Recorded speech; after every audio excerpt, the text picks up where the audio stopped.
కాబట్టి రామ దేని కొరకు ఇచ్చారు వశిష్ఠ మహర్షి?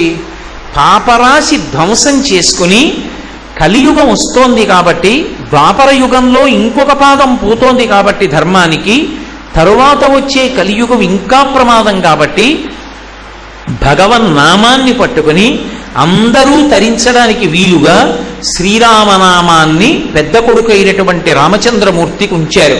ఇప్పుడు ఏ పని చేస్తున్నా రామ రామ రామ రామ రామ రామ రామ అండం అలవాటు అయిందనుకోండి, అలా అలవాటైనటువంటి ఆ ఒక్క అలవాటు చాలు, వాడు తరించిపోతాడు.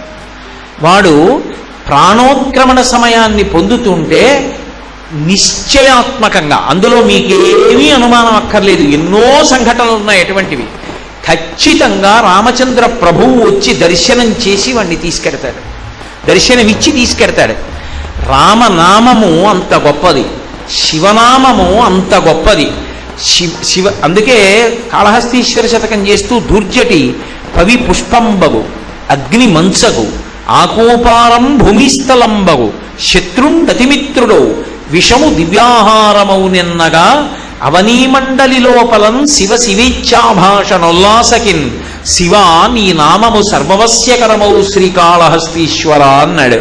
పవి పుష్పంబగు, వజ్రము చేతనే బద్దలవుతుంది, వజ్రం పెట్టి కొడితే ప్రాణం విడిచిపెడతారు, అటువంటి వజ్రము పువ్వుగా మారిపోతుంది శివనామం చేసిన వాడికి. అంటే వజ్రం పెట్టి కూడా వాడిని ఏమీ చేయలేరు.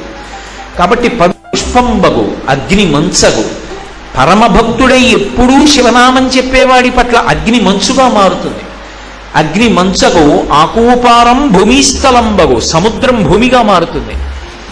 ఆకూపారం భూమిస్థలంబగు శత్రుండతిమిత్రుడు, శత్రువు కూడా మిత్రుడిగా మారతాడు ఎప్పుడూ శివనామం పలికేవాడికి. శత్రుండతిమిత్రుడు విషము దివ్యాహారమౌనెన్నగా, విషము దివ్యమైనటువంటి ఆహారమవుతుంది. కాబట్టి శివ శివేచ్ఛాభాషణోల్లాసకిన్, ఎప్పుడూ శివనామం పలకాలనేటటువంటి ఉత్సుకత కలిగినటువంటి వాడికి పై ప్రయోజనములన్నీ సిద్ధిస్తాయి. కాబట్టి శివ మీ నామము సర్వవస్యకరమౌ శ్రీకాళహస్తీశ్వర, శివ మీ నామము ఇప్పుడు అప్పుడు అని లేదు, ఎప్పుడూ కూడా ఆశ్రయించడానికి యోగ్యమైనదే. కాబట్టి భగవన్నామమును విడిచిపెట్టుకోవడం అన్నది చెయ్యడానికి వీలు లేదు. ఎందుకో తెలుసా? భగవన్నామాన్ని పలకడానికి కావలసిన ఉపకరణాన్ని ఇచ్చి భగవన్నామాన్ని పలకడానికి ఏ విధమైనటువంటి నియమాన్ని లేకుండా తీసేశాడు ఈశ్వరుడు. మిగిలిన ఏది చెయ్యాలన్నా ఏదో ఒక నియమం పాటించాలి. భగవన్నామం పలకడానికి మీరు కొత్తగా తేవక్కర్లేదు. నేను అభిషేకం చేస్తాను అన్నాను అనుకోండి, కనీసం నీళ్లు తెచ్చుకోవాలి. నేను సంధ్యావందనం చేస్తాను అన్నాను అనుకోండి, ఆచమనం చేయడానికి కనీసం అక్కడ ఒక పాత్ర ఉండాలి. నేను అర్ఘ్యం ఇస్తాను అంటే కనీసం అక్కడ నీళ్లు ఉండాలి. నేను రామనామం పలుకుతాను, ఏం కావాలి? నీకేం కావాలో అది పరమేశ్వరుడు ఇచ్చేశాడు, అది ఎప్పుడు నీతో ఉంటుంది. స్వరపేటిక కంఠంలో పెట్టాడు.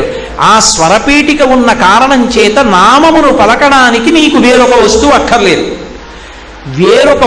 వేరు వస్తువులు తెచ్చి నువ్వు చేసినటువంటివన్నీ నీకు ఫలిస్తాయని నమ్మకం లేదు.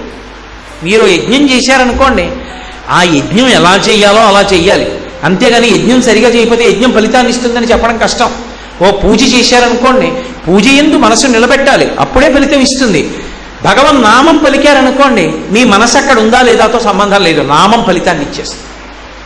పైగా దేనికైనా ఉపకరణం కావాలి, భగవన్నామం పలకడానికి ఉపకరణం అక్కర్లేదు. కాబట్టి నామము పలకడానికి ఏది అవసరమో దానిని భగవంతుడు ఒక్క మనుష్యుడికే ఇచ్చాడు. అంటే ఆయన ఉద్దేశ్యం ఏమిటి? దీని తర్వాత నువ్వు మళ్ళీ జన్మ ఎత్తడానికి దురదృష్టం లేకుండా ఎంత గొప్ప సాధనం కావాలో అంత గొప్ప సాధనాన్ని నీకు ఇచ్చేస్తున్నాను.